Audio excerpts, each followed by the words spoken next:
ಕಂಡು ಹಿಂದೆ ಬರಬಹುದು ತುಂಗೆಯೂ ಭದ್ರೆಯೂ. ನಾನು ಶ್ರೀಕೃಷ್ಣ ನೀನೆ ನನ್ನ ಭಾನ ಮೂಡಿದೆ ಪ್ರೀತಿಯೂ.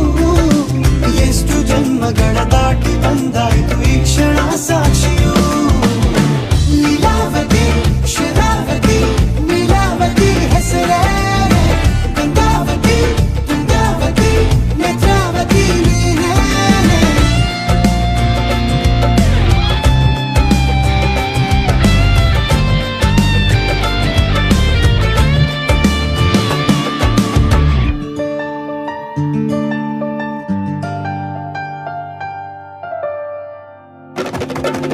ನೀನಕ್ಕರೆ ಸಕ್ಕರೆ ಅರೆರೆ ಎಂದು ಬ್ರಹ್ಮನಿಗೂನು ಬೆರಗು. ನೀನೆಂದರೆ ಬೆರಗಿಗೂ ಬೆರಗು. ಬರೆದರೆ ಮುಗಿಯದು ಪದದಲ್ಲಿ ಸಿಗದು. ರತಿಯರಿಗಿಂತ ಸೊಬಗು ಮೈ ಮಾಟವೇ ಮೋಹಕ ಸೊಬಗು. ಲಾವಣ್ಯ ನೋಡಿ ನಾಥ